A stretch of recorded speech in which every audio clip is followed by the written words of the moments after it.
Thank you.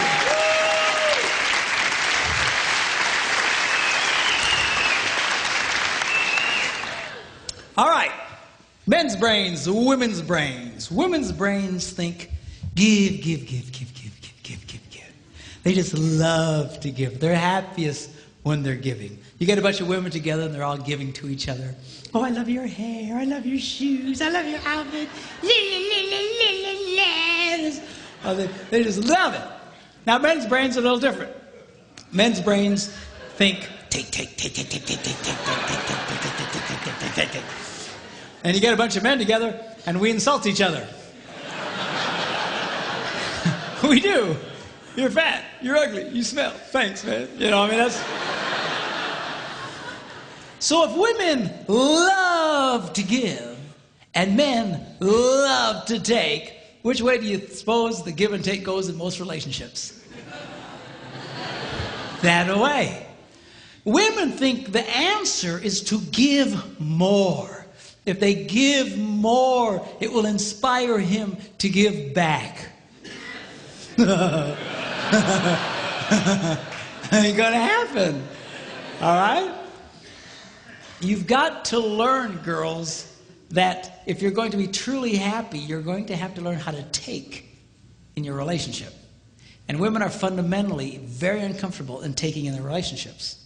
They just love to give, give, give, give, give, give, give. But you'll give yourselves to death. A lot of you just burn yourselves out. It's not unusual to have a woman and her husband come into my office and, you know, she's been married, they've been married for 25 years, and she says, I've given it that bad.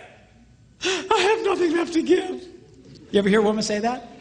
I have nothing left to give. They're burnt because they've just given so much. Then you look at the husband and he goes, I thought we had a good marriage.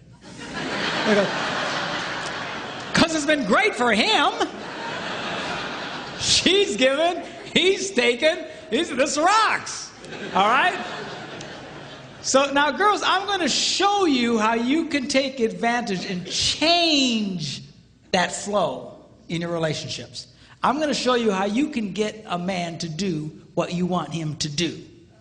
All right? Now, when I first say that, all the girls go, yes. And all the boys go, you sold me out, man. You sold... But be cool, because the guys like this part. It's the women who hate it. I get more static from women over what I'm about to tell you because fundamentally they hate taking in relationships. They think that he should just, just give on his own.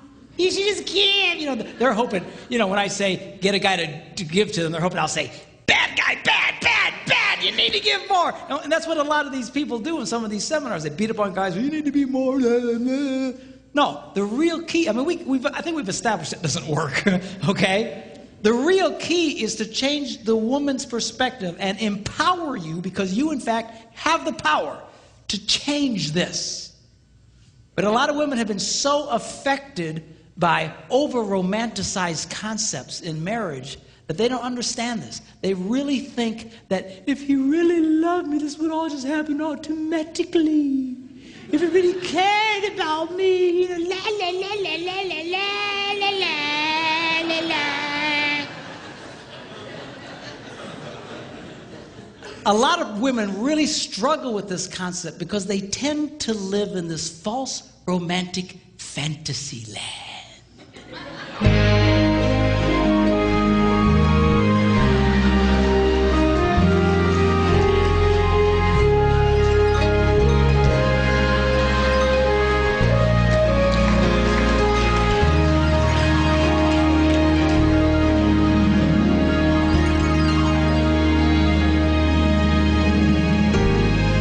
Somewhere over the rainbow.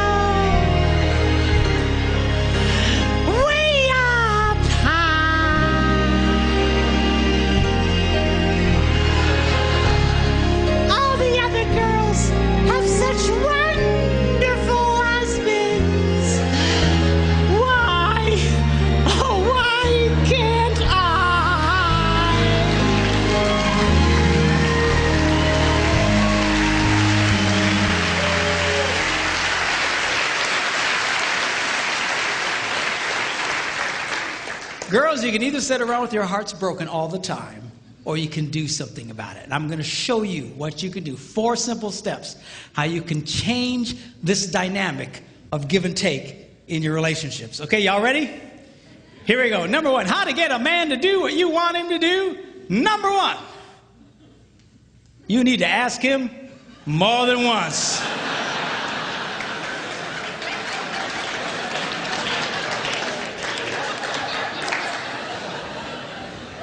Asking a man to do something once is like never having asked him to do it at all. Why is that? Men are always in such a take mode. We're constantly take. We compete taking. We're in business taking. We're just take. We're just in this take mode. And all of a sudden, his wife will say to him, honey, will you do such and such for me? And his left brain says to his right brain, you hear something.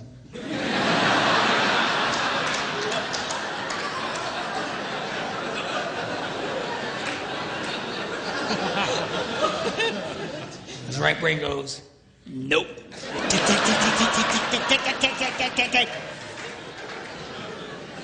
It takes more than once to get through to the boy. Now, a lot of women, they think that, that their husband, they're holding out on him. That we are sitting there intentionally not doing what he asked us to do, just because we're full of hate. But I promise you, when you asked it, it went in one ear, spun around his nothing box, and shot out the other one. And he doesn't remember jack about what you said. Now, when I was first studying this, I thought, this can't possibly be true. This has got to be inaccurate, because I'm married to a woman who has no problem asking me more than once. She said, honey, will you do such and such for me? I go, no. Come on, sweetheart, do this for me. No. Come on. She's got the thing, she pats my cheeks. You're such a good husband. Do this thing for me. Okay, and then I do it. So when I was first reading this, that they were saying women only like to ask one time, I thought that can't possibly be true. And I remember I was in a church in Green Bay, Wisconsin at the time. I was one of several pastors at a large church there. And I before service started, I thought, I'm going to ask some ladies, because this can't possibly be right. So I quick came up to a lady. I said, let me ask you a question. She said, yeah. I said, do you have a hard time getting your husband to do stuff for you? She goes, Pastor, you have no idea. She says, I asked that man to paint the ceiling. That was back in October. It's March. He doesn't do it. He walks in every day. Just, she's just getting mad. Tell me about it, okay? And I said, okay. I get it. But let me ask you a question. Because remember, I want to prove what I've just been reading wrong. I said, let me ask you a question. How many times did you ask him to do it?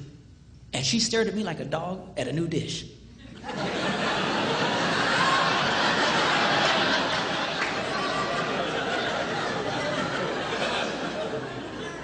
She said, once. I was stunned. I says, why wouldn't you ask him more than once? She says, I shouldn't have to. I said, you might want to try that. I got away from her. Went to another woman. I said, come here. And she says, what? I said, let me ask you a question. Do you have a hard time getting your husband to do stuff for you? She says, Pastor, you have no idea. She says, I will ask my husband, honey, put away the laundry, and I'll stick it right in the middle of the living room. And he didn't do it. He just walks over the top of it. He just walks around it. It'll sit there for a month. And she asked me with all seriousness, she said, Pastor, can't men see laundry?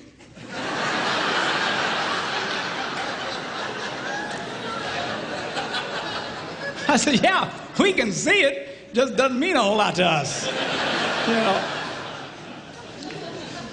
So she's just getting angry. Just tell me about it. So I said, okay, yeah, I get it. But let me ask you a question. How many times did you ask him to do it? And that same startled look. Once. I was amazed. I said, once? Why wouldn't you ask more than once? I shouldn't have to. Time was running out, church was going to start, and I grabbed another lady real quick. I said, come here. She says, what? She said, do you have a hard time getting your husband to do stuff for you? She says, Pastor, you have no... Apparently I'm a complete idiot because I have no ideas. But you have no idea. And she goes on to start living out the horrible transgressions of her idiot husband. And I asked the same question. Okay. But how many times did you ask him to do it? Once. I said, why? Why wouldn't you ask more than once? She says, I shouldn't have to. Ladies, are you listening to me? You have to.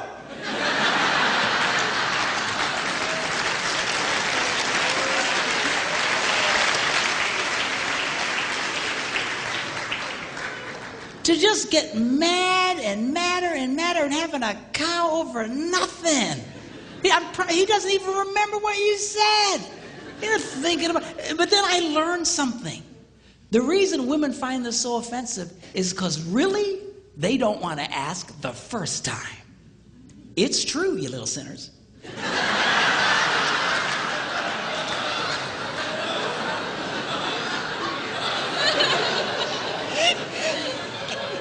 Because over the rainbow, if he really loved me, I wouldn't have to ask. I'm like, oh, come on. Just ask him again. Ask him again. What's the big crime here? You know what it is you resent the fact that he's resistant to do it, because not only do you want him to do it, you want him to want to do it. You do.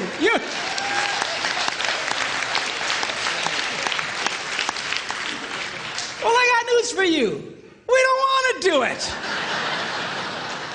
We're never going to want to do it. If we wanted to do it, we'd have done it already.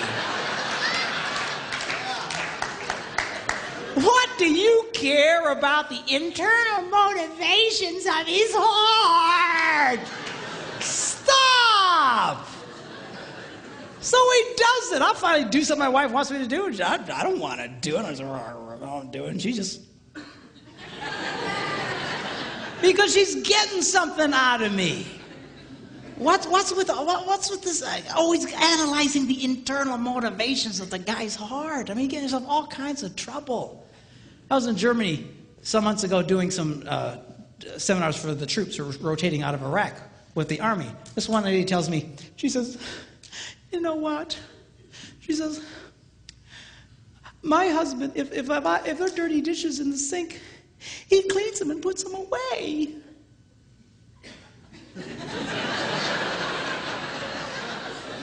I go, yes, and? She said, well, I asked him, why do you do that? And he said, because I hate dirty dishes. And she started crying. I said, lady, most women think they died and went to heaven if their husbands. Yeah, but I wanted him to say, well, I do it because I love you.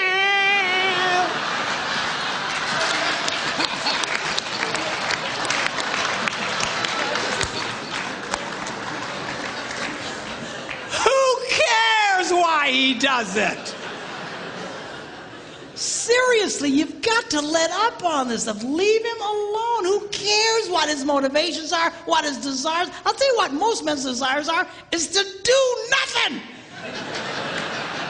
Okay, have we established that? So get him doing stuff for you. Who cares why he wants to do it in his heart? Number 2. You need to ask him the right way. Now, what does that mean? That means don't insult the boy. A lot of women think they can use insult as a way to motivate a man. Like, what are they smoking? What is... not gonna work. What's the matter with you? You some kind of idiot. What's the matter with you, man? Can't you do... What's the matter with you?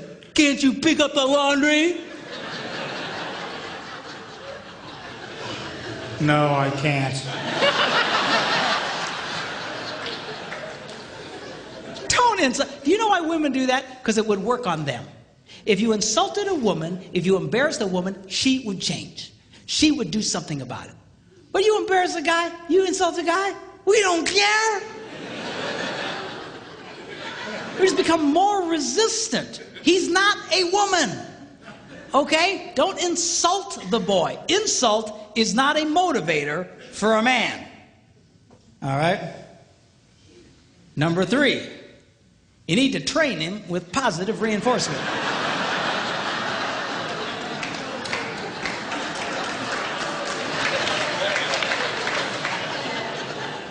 What does that mean? Well, training a man is kind of like training a chimpanzee. If the chimp does what you want, you give him a reward. If the chimp doesn't do what you want, you just don't give him the reward. You don't beat the snot out of the monkey.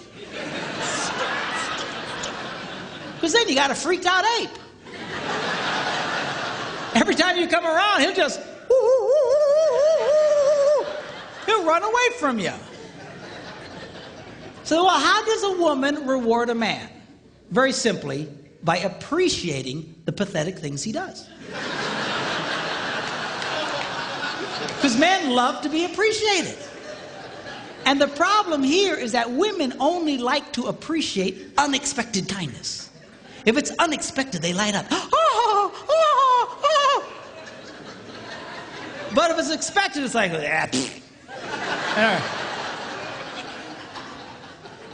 You know, seriously, I mean, that's, in the beginning of your relationship, that's how he got you to fall in love with you in the first place. See, because unexpected, everything he did was, God, seriously, man, that's how you got her to fall in love with you. She knows you're ugly.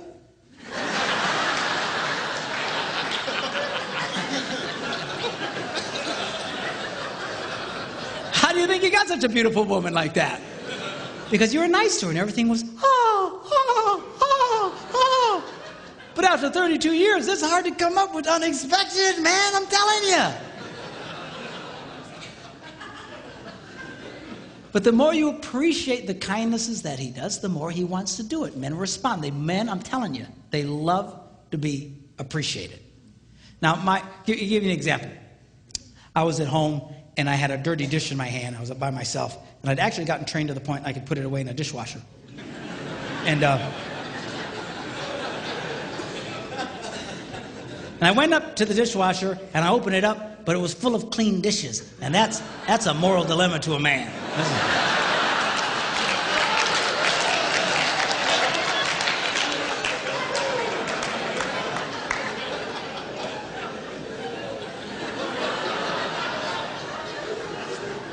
So it finally dawns on my little brain, empty the dishwasher. So without being asked, I empty the dishwasher and I put everything away. And then, of course, I stick around because I want to see what happens. Why? Because I love to be appreciated. So my wife comes home. She's la, la, la, la, la, la, la, la. She goes over to the dishwasher and goes, you emptied the dishes. And she goes, you're such a good husband. and I eat it up.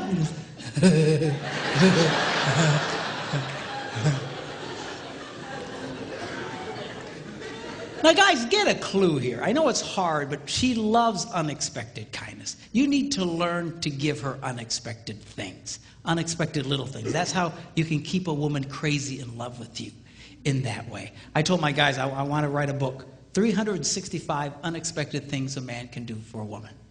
And I thought about it, and I went, 52 unexpected things. We're going to do that every day. You know, what was I thinking? You know.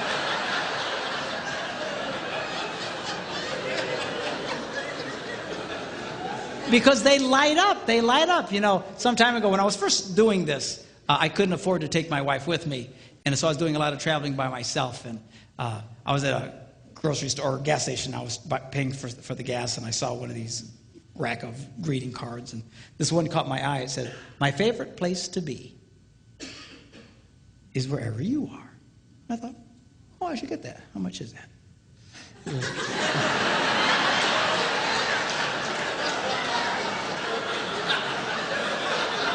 Do you hear these women? I mean, the minute I did, oh, you ruined it! You just ruined it!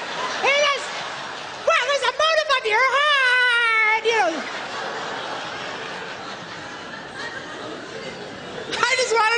much it was, that's all. There's something wrong with y'all. Anyway, so $1.50, I went, okay, $1.50, I can do that. So I paid $1.50 and I signed it, I took it home and I put it in the kitchen. I want to stick around and see what happens. And she eventually comes in and la la la la la la la la, and all of a sudden she goes, ah, a card. And she opens it up and it says, my favorite place to be is wherever you are. I got to tell you, boys, it was the best 50 I ever spent in my life.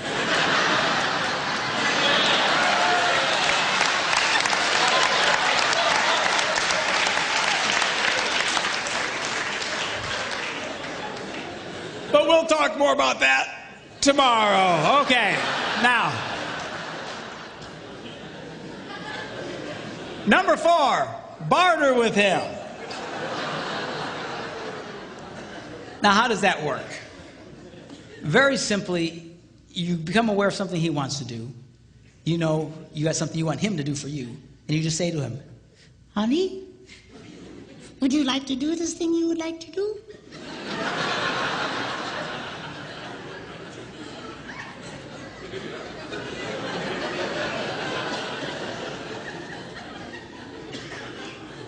Yeah. Well, do this for me, and you can do that. What's the catch? There's no catch. So now he's doing it. It's a trade out. It's just, you know, so guys like this thing because we know what the rules are. And men are used to bartering. You know, that's why we do what we do in life. That's why we go out and work. I got to promise you, if they didn't pay us, we probably wouldn't do it. You know, I don't care how much you like your job. If they didn't give you the cash, I don't think you'd do the job. It's all part of the bartering system. Men like that. Okay? Now, the strongest bartering tool a woman has, we'll talk about tomorrow.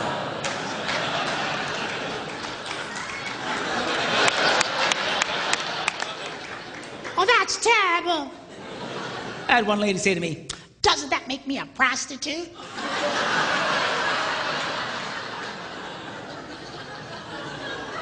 I said, he's your husband, for crying out loud. Women have no idea the power they held over us.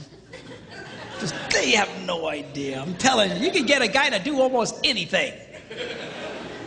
You just come up to that boy and find something disgusting like cleaning the garage and say, hey, baby, how'd you like that?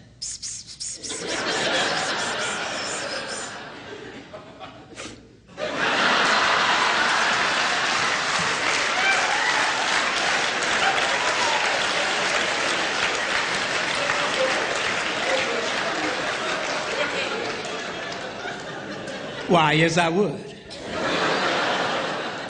Well, I tell you what, you go clean the garage and then come and find me. Man, you got yourself a motivated boy.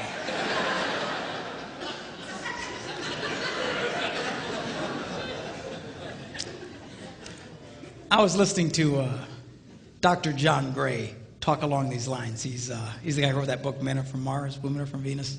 Really a brilliant guy. And he was telling the story of how his wife came up to him and said, John, take me to the opera. And he said, I don't go to the opera. I hate the stupid opera. Dress up like a penguin and go out there. And right there, a lot of you girls would have just went,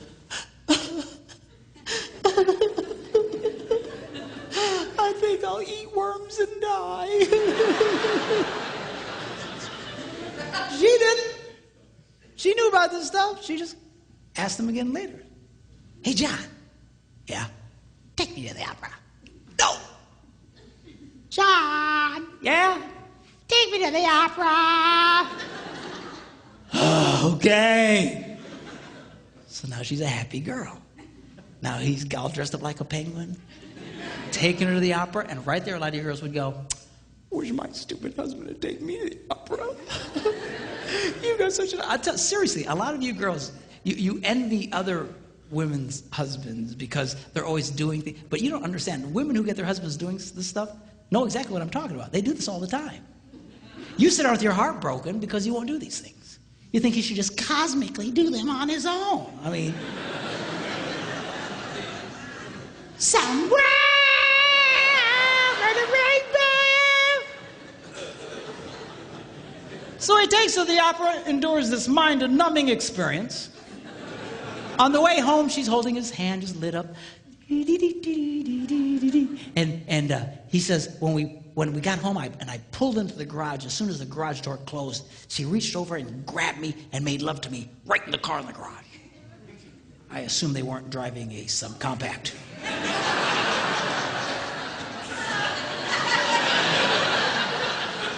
You figure it out. But anyway. So anyway, the next morning he gets up early and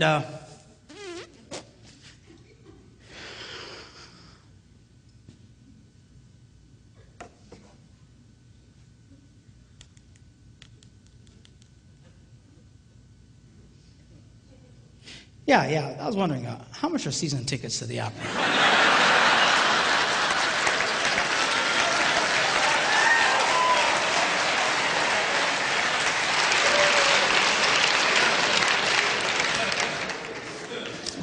Men's brains, women's brains. Women's brains,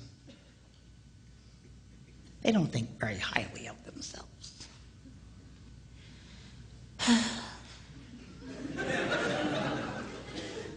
I'm too fat. I'm too tall.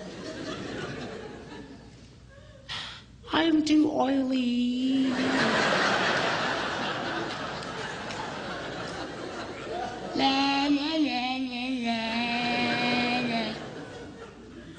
Now, men's brains, we think very highly of ourselves. We love us. Just ask, we'll tell you. All you got to do is point a camera at a bunch of women and watch them freak. Oh, turn it off, sanctuary. I'm a hideous monster.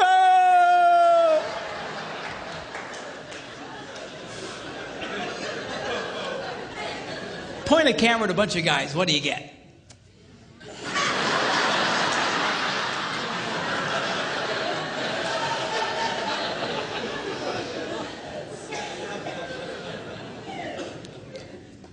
You ever watch a woman walk by a bunch of mirrors in a mall?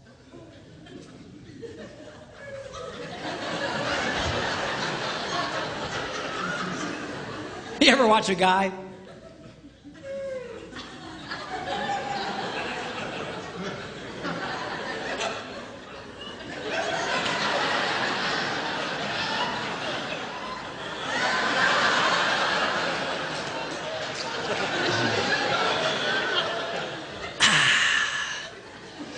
Still got it.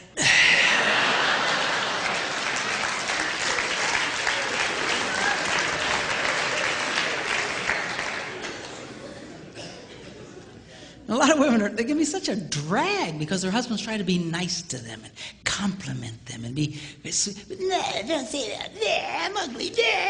And you know, why do you do that? Here's a secret. You want him to like you.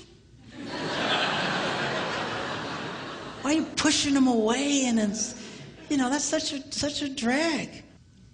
Ladies, do you know there are 3 billion women in the world who don't look like supermodels and only 8 who do?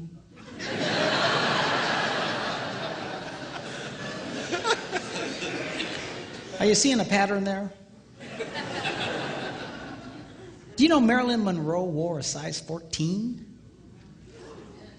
Not too many guys going, oh, I don't know, she's a little chubby, I think, for me.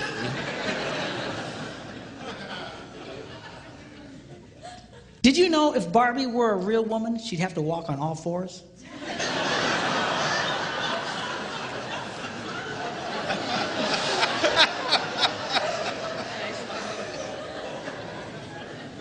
Explain it to her later, okay? understand. Okay. Do you know the models in magazines, they're airbrushed? Do you know what that means? That means even those women don't look like those women. You're constantly staring at these pictures, comparing yourselves to these perfect women.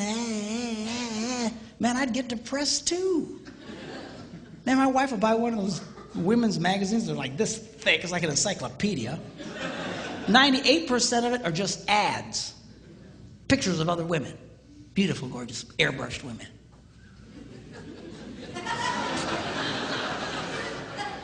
Good night. Do you know 1 out of every 4 college-age white girls has an eating disorder? Can I be politically incorrect here?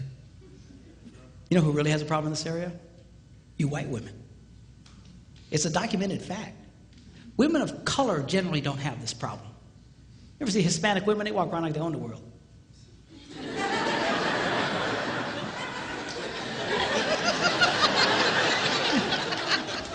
Black women, they carry themselves. What are you looking at?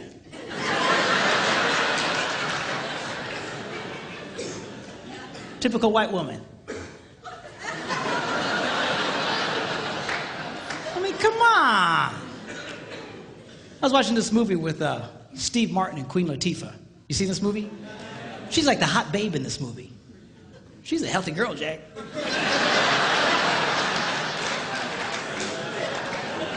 She's all over the place. But you know what? She came across as very sexy in that movie. You know why? Girls, men are not looking for perfect women. You know what's attractive to a man? A confident woman. When women carry themselves in a confident way like that, it's very attractive to a man. And you just be who you are. Just carry yourself with confidence. So you're not perfect. So what? Nobody's perfect. Even the perfect women aren't perfect. Now tomorrow, I'm going to be sharing with you when we do our little talk about sex. I'm going to be reading from one of the most amazing books. It's one of the most ancient books about sex. And it's in the Bible. It's called the Song of Songs, or the Song of Solomon. And it's a very sexual book. A lot of people miss it because they're very poetic. They talk about pomegranates in bloom and secret gardens. And people go, man, these people sure are into gardening. What's the deal here? You know, just... No, it's not gardening, okay? It's about sex. We're going to look at that tomorrow. But tonight, I want to just take a quick look at halfway through this book. He describes this woman that he's absolutely crazy about. I want you to see his description of her. He says this. He says, how beautiful your sandaled feet, O prince's daughter. So apparently she had great feet. Your graceful legs are like jewels, the work of a craftsman's hand. So she had great feet, great legs. Your navel is a rounded goblet. So she's got great feet, great legs, but she's got an outie.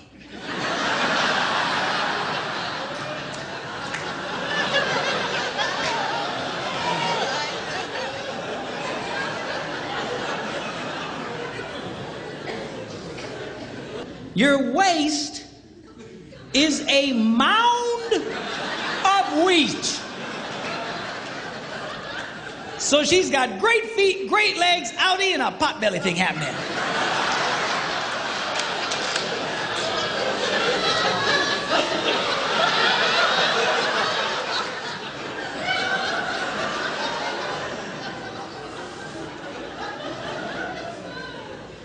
Your two little itty-bitty breasts are like two little itty-bitty farms. So she's got great feet, great legs, outie, pot belly, and little boobs.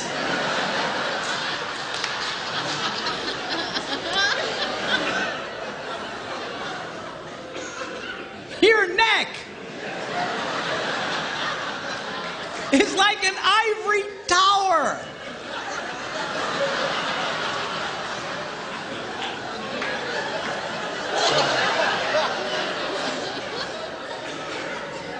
So she's got great feet, great legs, outie, pot belly, little boobs, and a big neck.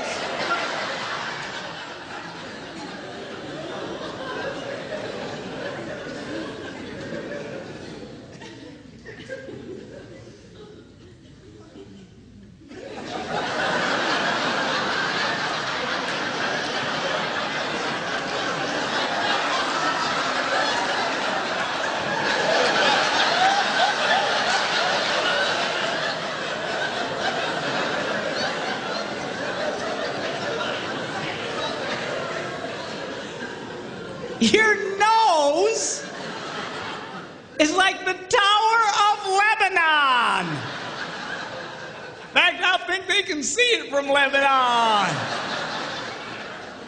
So she's got great feet, great legs, outie, pot belly, little boobs, big neck, and a huge snaz.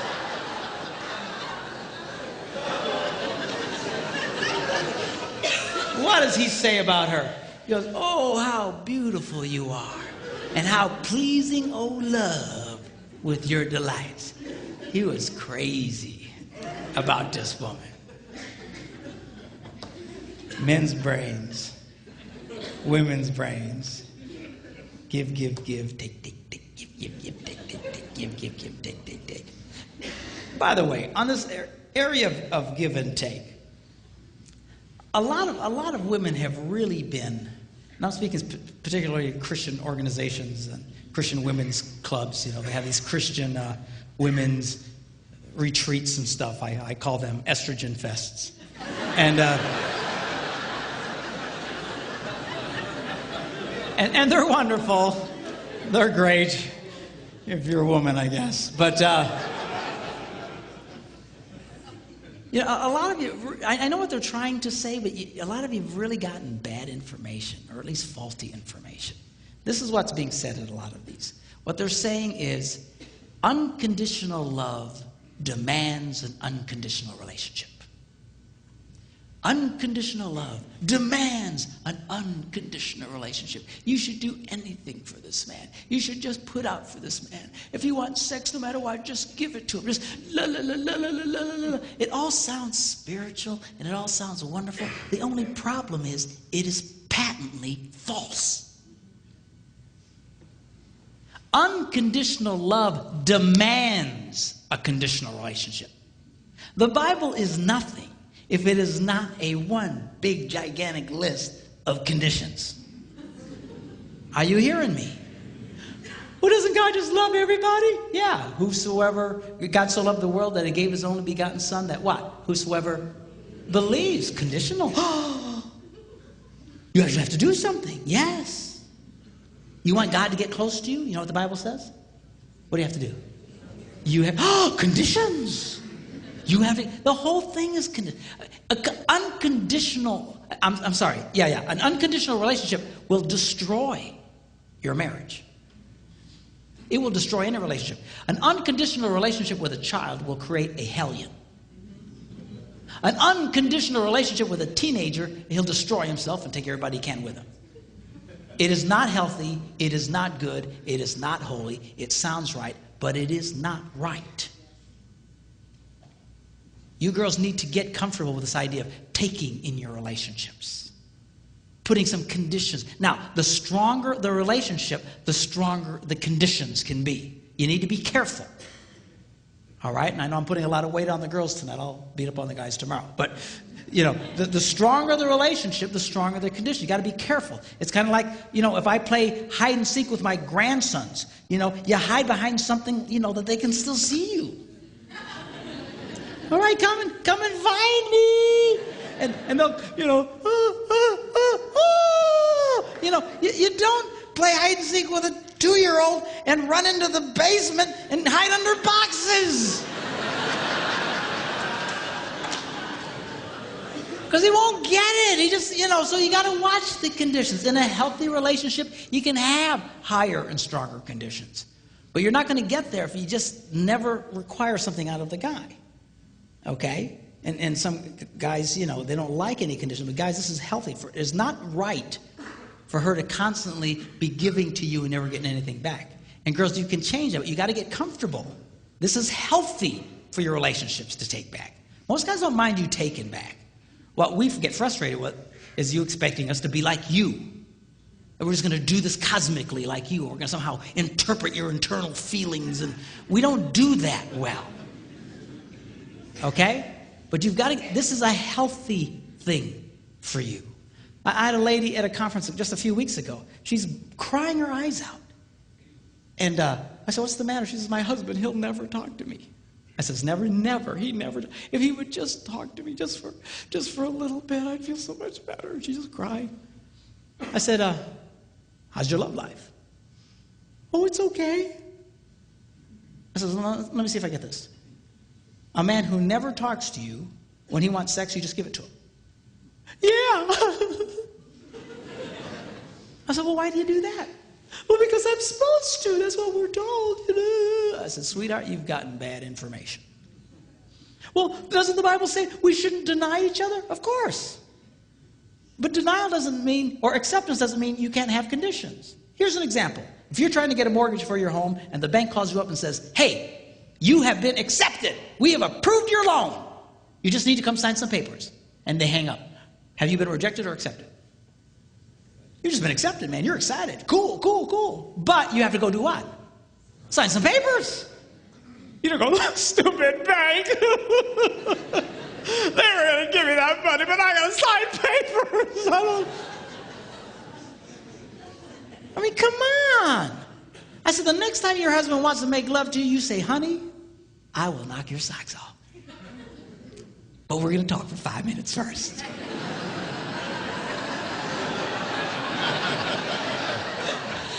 That's fine. That's healthy. You can do that? Yeah, you can do that. And most guys don't mind. You know, again, get us in that position. Start taking back from us. But again, you got to be careful. You got to be careful. If your relationship's real weak, you can't be demanding real heavy things. The stronger the relationship, the tougher you can be. Here's an example. My wife, we have a very good relationship. All summer long, she's been telling me to kill the spiders in the house and in the garage and the outside around the house. We live near water, and spiders love water, and there's spiders everywhere. And I went and bought the poison and stuff to kill them, but I didn't feel like doing it.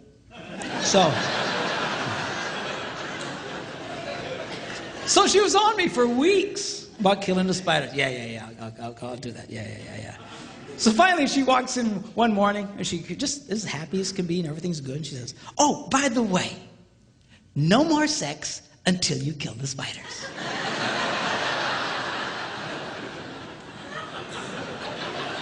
And she walked away.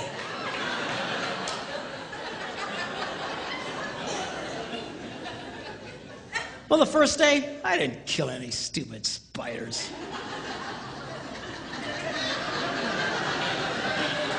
Second day, I didn't kill any stupid spiders. Third day, I'm killing every spider within miles of the place. I was killing spiders. Die, you stupid spiders! I sprayed our house. I sprayed the neighbors' houses, man. I sprayed every...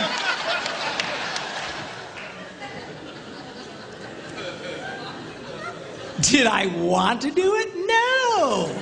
Did she care? Nope. And she's getting stuff out of the boy.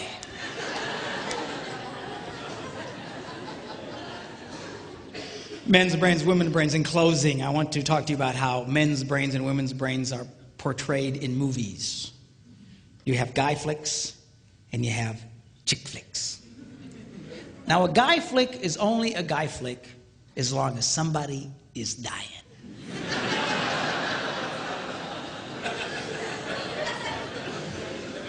And the more horribly they die, the more we love it. You know, some guy gets his head chopped off, we go, oh, yes! Dude, rewind that, man. This is, that's gotta hurt. Play it again, man. We love it. And you know what? This appeals to all men of every culture around the world. There is something that God put in the heart of every man that just lights up at the idea of living your adventures and conquering your adversaries and going for your dreams.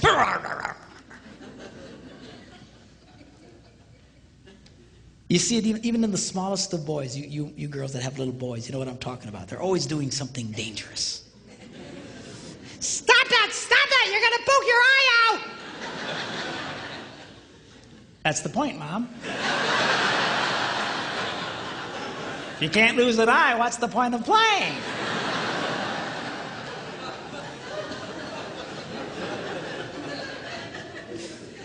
It wasn't a woman who invented football. And we like that. There's something just blesses the heart of a man when he watches one man kick another man's butt. Yeah, yeah! Light up on the inside. Just we love it. I believe God put that in. I'll tell you, you can't possibly read the Bible and not see that God is a first-class, #1, grade A butt kicker.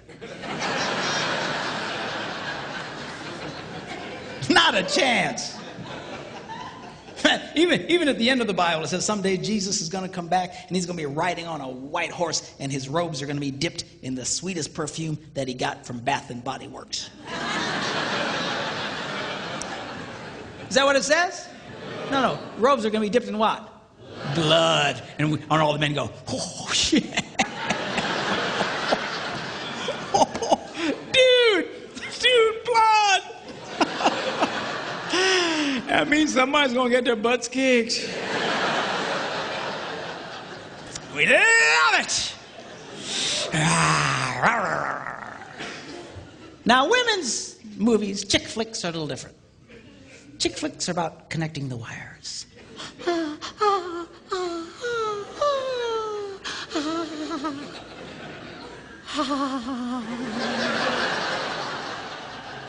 You know, a chick flick can be 2.5 hours of 4 women sitting around a kitchen table talking.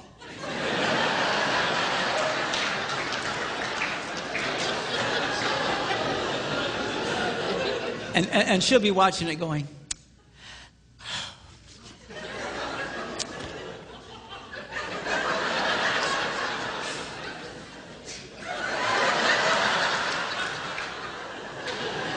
and her husband's watching it with her going, I want to kill myself. This is stupid movies.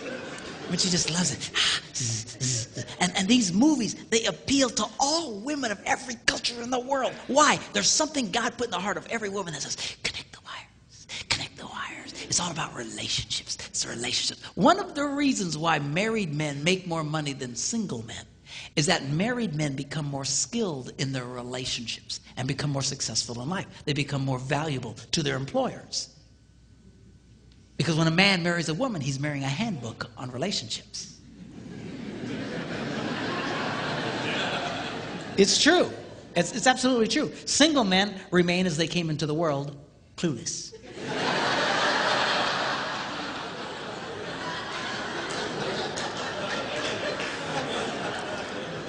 Married men get feedback and they start learning, but you got to listen to her. No, we don't like listening to you. I got to be honest with you. Yeah. I'll come up with some great plan and my wife will say, better not do that. Oh, woman, what are you talking about? I'm telling you, it's a bad idea. Oh,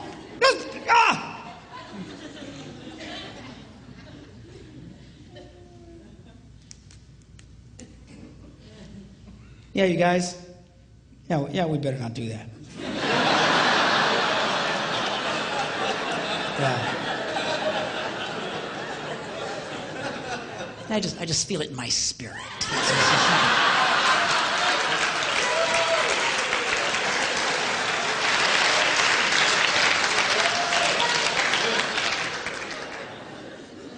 Now, as different as the chick flicks and the guy flicks are from each other, there is one theme they both share that is the same. And that is this. The hero always goes back for the girl. You see it in the guy flicks, man. They're just fighting their battles and they're on the edge of victory and suddenly the hero starts to pull back and his men say, where you going? And he says, go on without me, boys. Ugh, I got something I gotta do.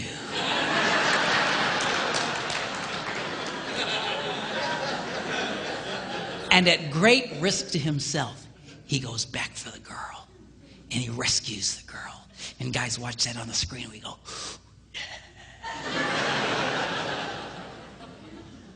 women have the same theme. The boy always comes back for her. I was watching this chick flick, Jerry Maguire. Have you seen this one? And in this movie, they'd broken up, and finally he wins the big contract, and he realizes it doesn't mean anything because he doesn't have her. And he quick hops on a plane, and he flies home, and he walks into the house, and she's there with a bunch of her girlfriends, and he walks in unexpectedly, and they all look up, and he goes, oh, hello. And she says, what are you doing here? And he starts to explain to her that he had finally succeeded and gotten everything he dreamed of, but it meant nothing without her. And he said to her that you complete me. And she goes, you had me at hello. And all the girls see that and they all go, oh, yes, yes, yes, yes. All I'm saying to you boys is this. Do what's in your heart. Live your dreams. Live your adventures. Overcome your obstacles. Do what you gotta do. Just don't forget about the girl. I've never met a man who was a financial success and who had lost his family who ever said to me, you know, it was worth it. It's never worth it. Don't be like Adam. You remember Adam in the Garden of Eden? Women say, where would you be without women? I say, Garden of Eden. But,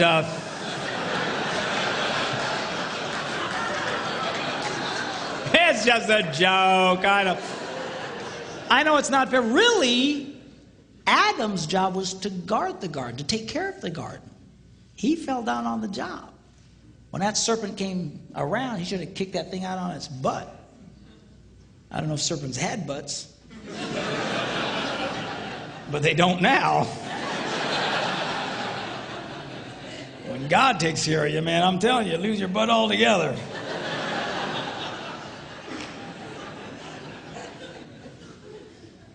But you know what happened? He didn't do anything. So how do you know that? Because if you read the story, Eve listened to this story and then took of the forbidden fruit and then turned and handed it to whom? Adam. She didn't have to go running through the jungle going, Adam! Where you at, boy? I know you're here. He was right there the whole time. He said nothing. He did nothing. Do you know why? Because he was a coward. He was a coward and the father of cowards. Of men who claim to be men, but they're no more men than the man in the moon. They are spineless jellyfish, impersonators, who are afraid to engage their wives, afraid to engage their children. You, sir, are no man. Don't be like that, Adam. You need to be like the second Adam. You see, the Bible refers to Jesus Christ as the second Adam. The first Adam messed everything up. The second Adam set everything straight. And at great cost to himself, he came back for the girl. He came back for you and for me. That is a man. You need to be like that.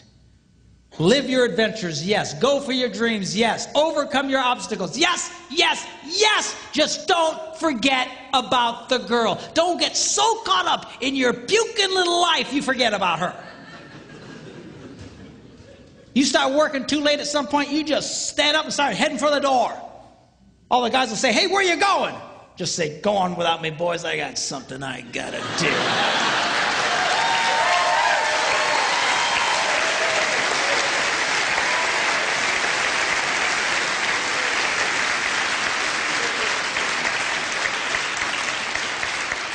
And then go back for the girl, surrounded in the camp of the enemy by wild monsters. You mean like in the movies? No, I mean your children.